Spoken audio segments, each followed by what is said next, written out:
NCERT pattern पर आधारित सभी कक्षाओं के गणित को सीखने के लिए सब्सक्राइब करिए एनसीईआरटी सॉल्यूशन एकेडमी चैनल को और दबाइए बेल का आइकन। इससे हर वीडियो के नोटिफिकेशन आपको मिले सबसे पहले। तो चलिए शुरू करते हैं एनसीईआरटी की हर गणित का वीडियो। प्रश्नावली 3.1 जो कि कक्षा 8 की गणित है, तीसरा अध्याय चल रहा है। अध्याय का नाम है चतुर्भुजों को समझना। तो इस अध्याय के बारे में बेसिक जानकारी मैंने पिछली वीडियो में बना दिया था, इसका लिंक आप लोग को डिस्क्रिप्शन में मिल जाएगा और वहां से देख सकते हैं। तो आज प्रश्नावली 3.1 शुरू होने जा रहा है, तो वीडियो को अंत तक देखिएगा। यदि वीडियो पसंद आए तो वीडियो को लाइक करके चैनल को सब्सक्राइब करिएगा। तो चलिए शुरू करते हैं। पहला सवाल, पहला नंबर सवाल कर रहा है कि यहाँ पर कुछ आकृतियां दी गई, कुछ आकृति बना हुआ है, प्रत्येक का वर्गीकरण निम्नलिखित के आधार पर दीजिए। साधारण वक्र व साधारण बंद वक्र, बहुभुज है, उत्तल बहुभुज है और अवतल बहुभुज है। तो जो आकृतियां ऊपर आप इमेज में देख रहे हैं, उन आकृतियों को देख करके हमको यहाँ पर बताना है कि कौन साधारण है, कौन उत्तल है, कौन अवतल है। तो ए नंबर जो पूछ रहा है साधारण वक्र पूछ रहा है।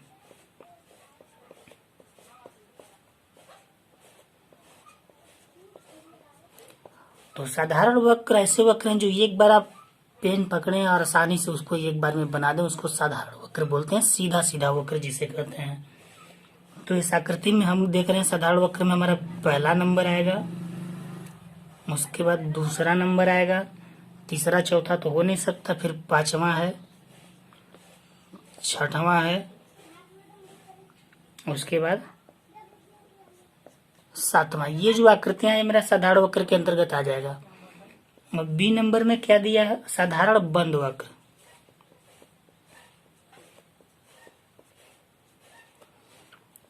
साधारण बंद वक्र, तो जो आकृति साधारण है और बंद भी है उसको इसमें हमको लिखना है पॉइंट।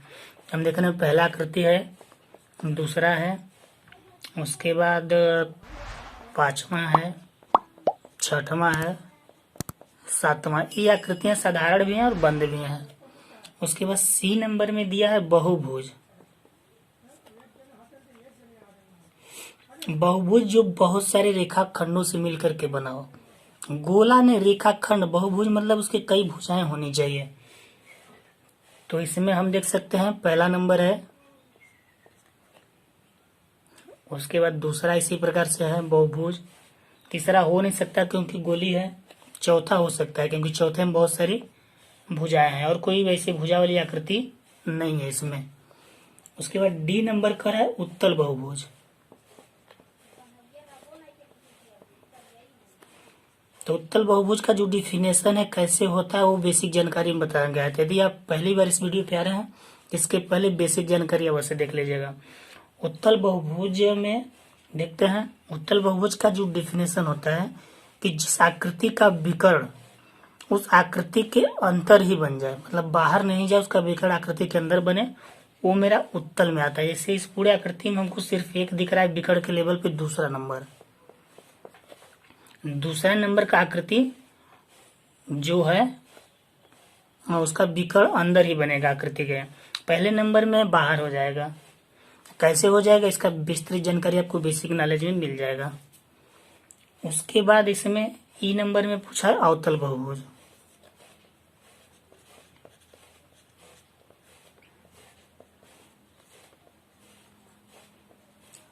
अवतल बहुभुज, अवतल बहुभुज में क्या होता है, कोई एक विकर्ण उस आकृति के बहिर्भाग में स्थित हो जाता है बाहर। तो इसमें एक आकृति है आपका पहला नंबर और एक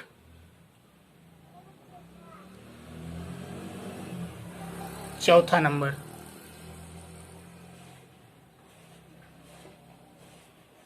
क्योंकि चौथा नंबर के आगे भी विकर्ण हम निकालेंगे, दो शीर्षों को मिलाएंगे तो कहाँ बनेगा, आकृति के बाहर बनेगा।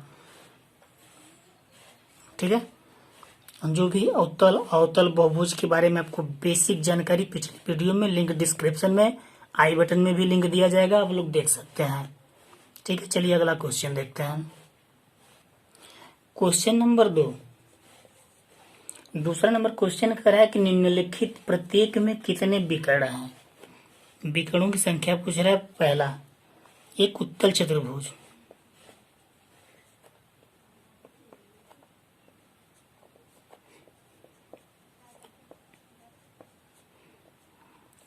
एक उत्तल चतुर्भुज में कितने विकर्ण हो सकते हैं?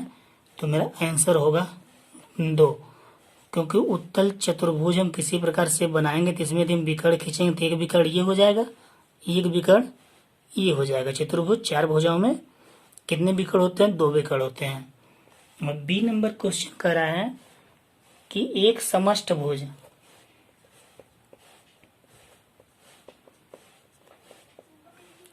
समष्टभुज इसमें कितना विकर्ण होता है? समष्टभुज मतलब 6 भुजा। बना के देख लेते हैं। 6 भुजाओं की एक आकृति बनाएंगे। अब देखिए विकर्ण 1, 2, 3, 4, 5, 6, फिर इसको यहाँ से भी मिला सकते हैं 7,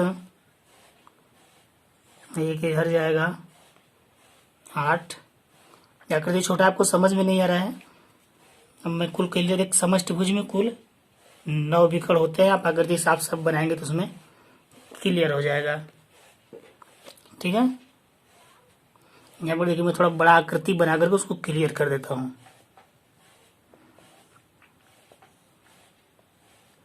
ये समष्टभुज हो गया। समष्टभुज 6 भुजाओं वाला। देखिए ध्यान से, 1 विकर्ण, 2 विकर्ण,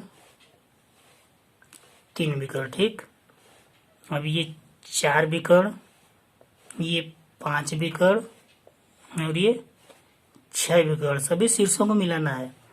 यहाँ से यहाँ मिलाएंगे तो 7 विकर्ण और ये 8 विकर्ण और ये 9 विकर्ण। तो टोटल विकर्णों की संख्या समष्टभुज में 9 होता है।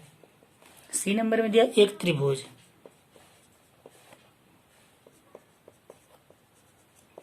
एक त्रिभुज में कितने विकर्ण होते हैं? 0 विकर्ण होते हैं। त्रिभुज में कोई विकर्ण नहीं होता। त्रिभुज में आप शीर्षों को मिलाएंगे तो लाइन ही बनेगा, कोई बीच से रेखा विकर्ण में नहीं जाएगा।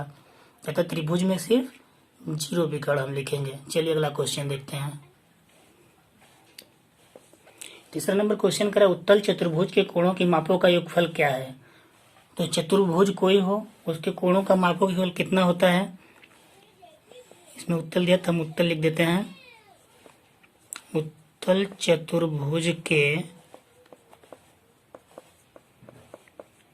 कोणों के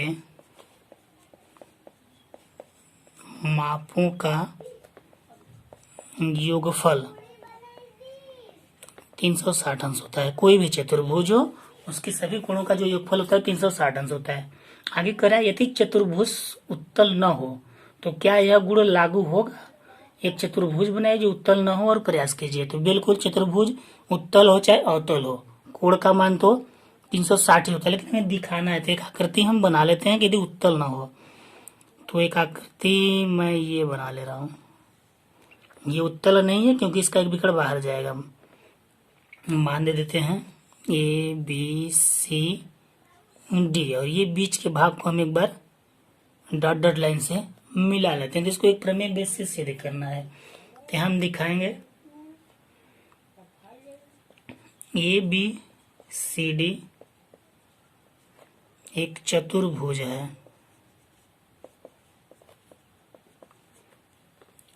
और क्या किया हमने इसमें B को D से मिला दिया, उसको भी लिख लेते हैं। B को D से मिलाया। अब इन दोनों त्रिभुज, अब यहाँ 2 त्रिभुज बन गए, एक त्रिभुज इधर का एक त्रिभुज इधर का। तो दोनों त्रिभुजों के अलग अलग कोणों को हम लिख लेंगे। तो सबसे पहले हम लिखेंगे त्रिभुज ABD में, त्रिभुज ABD में तीनों कोणों को हम लोग क्रमशः लिख लेंगे। तो कोण लिखने के लिए आपको पता है जैसे A लिखना है तो हम डायरेक्ट कोण नहीं लिखेंगे बल्कि BAD लिखेंगे। कोण BAD, तो बीच वाला जो मान आएगा वो कोण हो जाता है। तो कोण BAD प्लस कोण ABD प्लस कोण AD बी बराबर कितना 180 अंश समीकरण नंबर है, क्योंकि त्रिभुज के तीनों कोणों का योगफल कितना होता है 180 अंश होता है। इसी प्रकार से हम चलेंगे त्रिभुज बीडीसी में, त्रिभुज बीडीसी में इसमें भी हम लिख लेंगे कोण डीबीसी प्लस कोण बीसीडी प्लस कोण बीडीसी बराबर कितना 180 समीकरण नंबर 2। इधर भी 180 इधर भी 180, दो त्रिभुज है तो 180 हो गया। अब समीकरण 1 व 2 को जोड़ने पर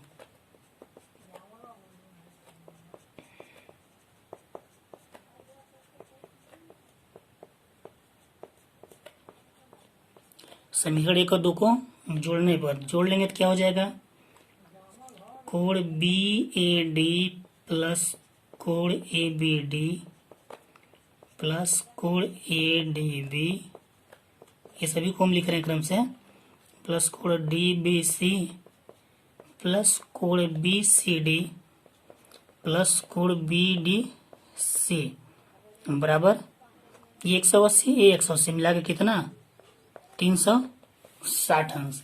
यानी कहने का तात्पर्य ये है कि यदि दोनों त्रिभुज को मिलाकर के 360 हो रहा है तो चतुर्भुज का मान भी कितना होगा 360 ही होगा। इसीलिए इसको हम क्या लिख सकते हैं कोण ए प्लस कोण बी प्लस कोण सी प्लस कोण डी बराबर 360 अंश। क्लियर हुआ। तो आंसर क्वेश्चन पूछाते यदि चतुर्भुज उत्तल न हो तो क्या यह गुण लागू होगा, तो हम लोग लिखेंगे हाँ। ठीक, यदि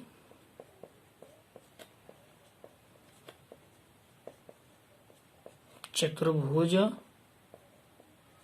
उत्तल ना हो तो यह गुण लागू होगा।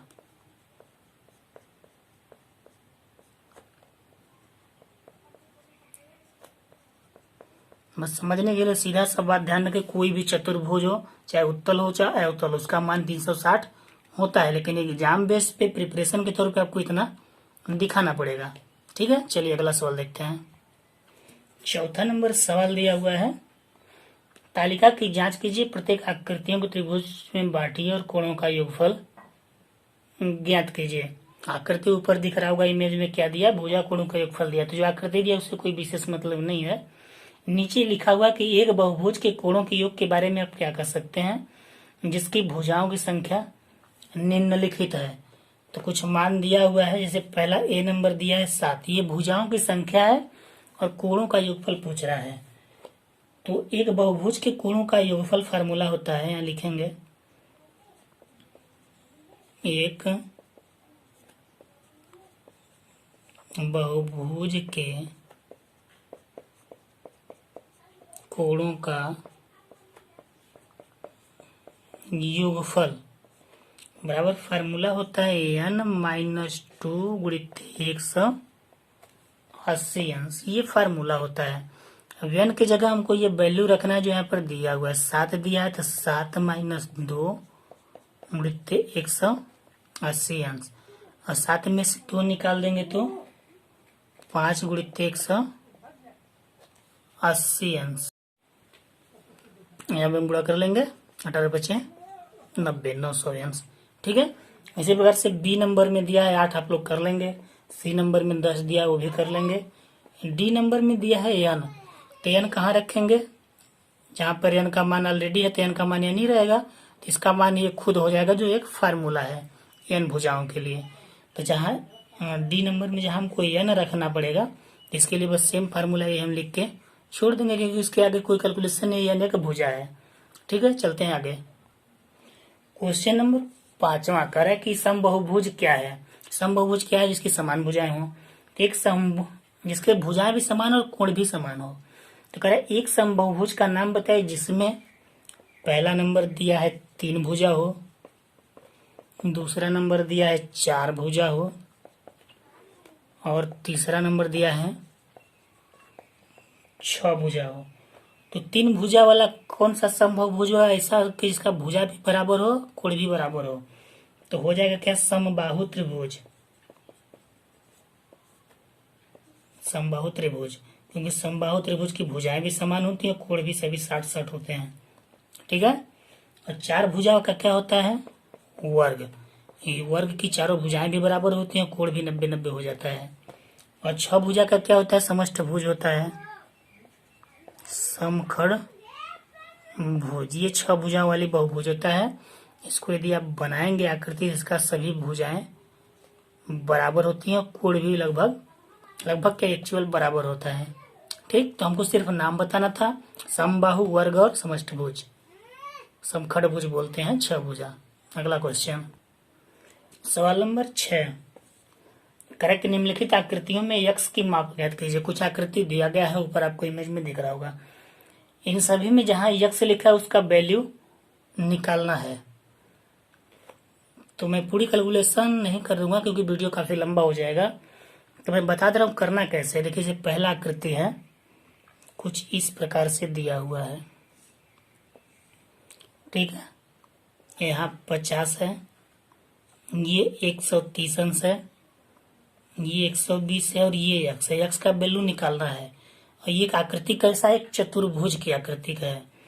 तो चतुर्भुज के चारों कोणों का योगफल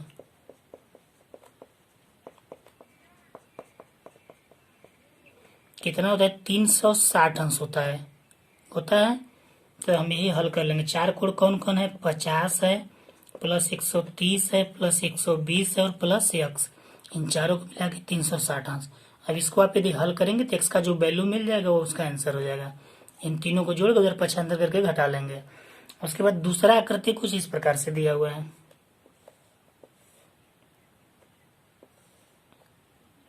इस टाइप से यहाँ ऐसा सिंबल दिया है, यहाँ यक्स दिया है, यहाँ 70 दिया है और यहाँ 60 दिया है। तो ये भी एक प्रकार का चतुर्भुज है। और चतुर्भुज के चारों कोण का मान 360 होता है। तो 1, 2, 3 तो पता है, चौथा नहीं पता है। तो यहाँ पर देख रहे हैं ये 90 अंश का सिंबल दिया हुआ है समकोण का। तो सीधी रेखा जो है एक रेखीय क्यूब में 180 अंश होता है। रेखीय क्यूब में 180 अंश होता है। तो ये 90 है, तो इधर भी कितना बनाएगा, 90 ही बनाएगा, क्योंकि सीधी रेखा 180 अंश यानी रेखीय क्यूब का मान 180 अंश होता है। तो ये कितना मिल गया हमको, 90। अब ये 90, ये 60, ये 70, ये एक्स, तो एक्स का वैल्यू आप आराम से निकालेंगे जैसे हम लोग इसमें निकाले हैं। ठीक है, अगला फिगर देख लेते हैं। तीसरा फिगर जो दिया है कुछ इस टाइप से दिया है। ये ऊपर का वैल्यू 30 है, यहाँ का वैल्यू एक्स है, यहाँ का वैल्यू एक्स है। और ये बाहर दे दिया है कितना, 70 अंश, और ये दे दिया है 60 अंश। तो चतुर्भुज में एक रूल और है कि चतुर्भुज का जो बहिष्कोण होता है उसके सम्मुख कोण के बराबर होता है। चतुर्भुज का जो बहिष्कोण होता है उसके सम्मुख कोण के बराबर होता है। नहीं, ये जो बहिष्कोण है इसका सम्मुख कोण कहाँ होगा, यहाँ होगा। और इसका सम्मुख कोण कहाँ होगा, यहाँ पे होगा। ठीक है, यहाँ पर इसका यदि हम नाम ले दें, देख रहे हैं पंचभुज है, 1, 2, 3, 4, 5 भुज है। तो बहिष्कोण को यहाँ 70 अंश दिया हुआ है, यहाँ पर 60 अंश दिया हुआ है। तो ये 70 अंश है, तो अंदर कितना हो जाएगा, यहाँ एक मान दे देंगे तो ज्यादा बेटर रहेगा। जैसे इसको ए मान लेते हैं, इसको बी, इसको सी, यहाँ डी और ई। तो हम इसमें मान निकाल लेते हैं। इसको मान लेते हैं एफ है और ये जी है। तो देखिए कोण एफ डी बी प्लस कोण बी डी और ये जी, बी डी जी बराबर 180 अंश। देखिए ये एक ही रेखा पर है, टोटल रेखी क्यूब में 180 अंश होता है। एफ डी जी का मान है 70 अंश प्लस बी डी जी बराबर 180, यानी बी डी जी बराबर यदि हम निकालेंगे तो 180 माइनस 70 यानी कितना मिलेगा, 110 अंश। इसी प्रकार से ये कोण मिला हमको 110 अंश। और इस कोण को भी निकाल लेंगे उसी प्रकार से। तो 180 में से 60 निकल जाएगा तो हमको कोण मिल जाएगा DEC। कोण DEC मिल जाएगा कितना, 120 अंश, ये अंदर का कोण। अब हमको इस आकृति में चलना है, 5 भुजाओं की आकृति है, तो पंचभुज का हम निकाल लेते हैं।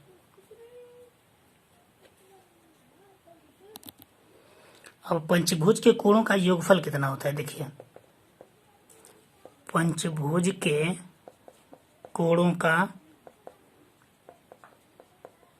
योगफल फार्मूला क्या होता है, n-2 गुणित 180, ये फार्मूला होता है। तो पांचों भुजाओं का मान कितना कितना है, 30 है, प्लस 2 ठो ये x है।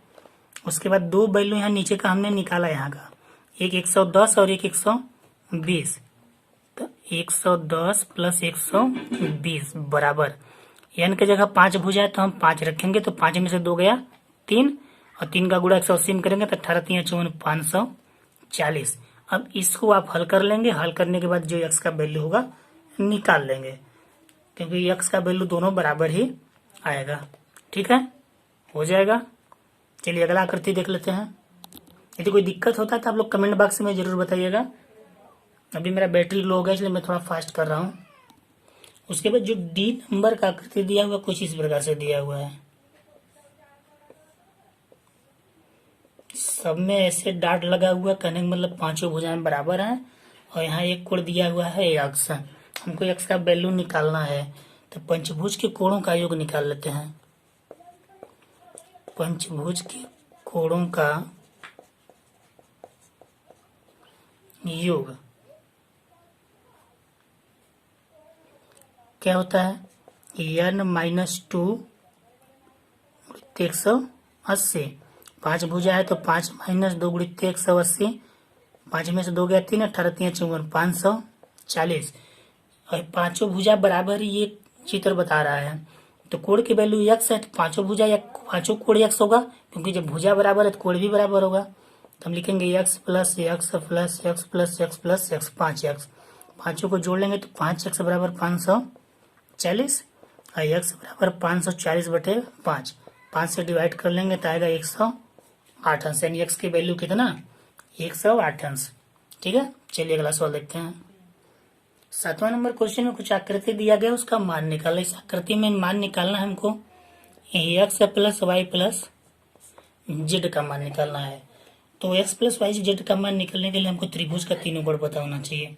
2 पता है, 1 नहीं पता है, तो उसको निकाल लेते हैं। त्रिभुज है ABC में, या मैंने नाम दे दिया ABC।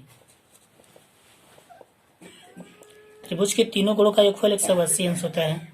तो ये कोण दिया है 30, ये मान लेते हैं क्या है, कोण B रहने देते हैं इसको, 30 और प्लस 90 प्लस कोण B बराबर 180 अंश।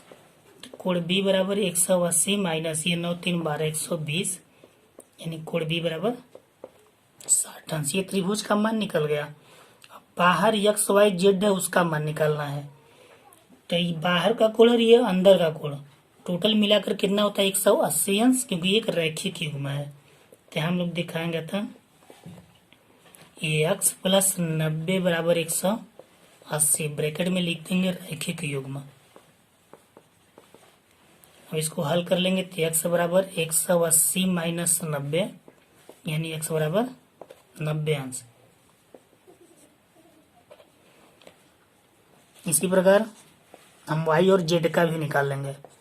तो इधर 30 है, चलो y का निकाल लेते हैं। b का कोण हमने निकाला यहाँ पे 60 अंश, जब ये 60 अंश से इधर 180 में से घटा देंगे तो y का वैल्यू मिलेगा 120 अंश, और z का वैल्यू इसी प्रकार से मिल जाएगा। ये 30 है तो इधर कितना मिलेगा, 150 अंश। हमको निकालना है x plus y plus z का।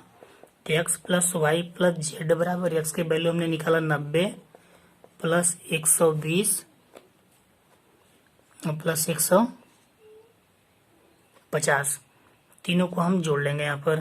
5 2 7 9 7 16, 1 2 3 360 अंश। ठीक, x का वैल्यू 90 अंश, y का वैल्यू 120, जेड का वैल्यू 150 अंश, यानी बाह्य कोणों का योगफल कितना, 360 अंश। इसी प्रकार से एक और आकृति दिया है, उसको आप लोग कर लेंगे, मैं थोड़ा सा उसमें हिंट दे रहा हूँ।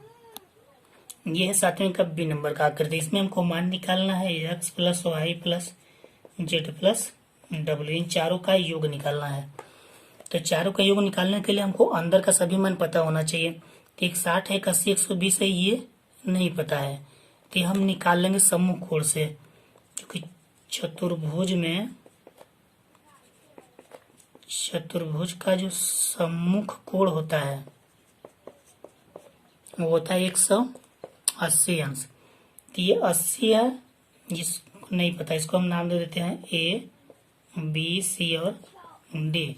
तो कोण ए प्लस 80 बराबर 180 अंश होता है। कैसे? सम्मुख कोण का मान 180 अंश होता है।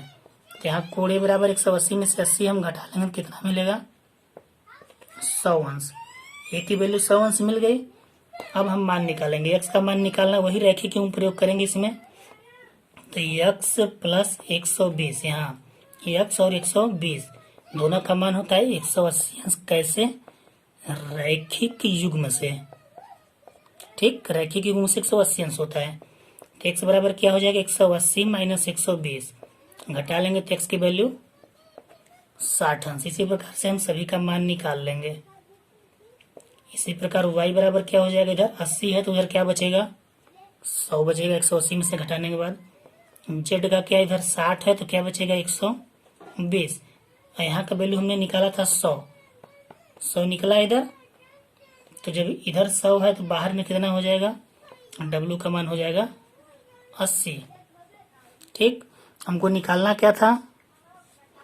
हमको निकालना था x y z plus W का मान। तो सभी को हम जोड़ लेते हैं। x की वैल्यू 60, y की वैल्यू 100, z की वैल्यू 120 प्लस W की वैल्यू 80 जोड़ लेते हैं। 0, 6, 2, 8, 8, 16 और 1, 1, 2, 1, 3, 360 अंश। यानी बाह्य कोणों का योगफल कितना? x plus y plus z plus डब्ल्यू का मान 360 अंश। ठीक, प्रश्नावली समाप्त हुआ। वीडियो अच्छा लगे तो लाइक करिएगा और अपने दोस्तों में शेयर करिएगा। अगर कोई दिक्कत हो रहा है तो कमेंट बॉक्स में जरूर बताइएगा। ठीक है, बने रहिए एनसीईआरटी सॉल्यूशन अकेडमी चैनल पर, देखते रहिए और सीखते रहिए। धन्यवाद।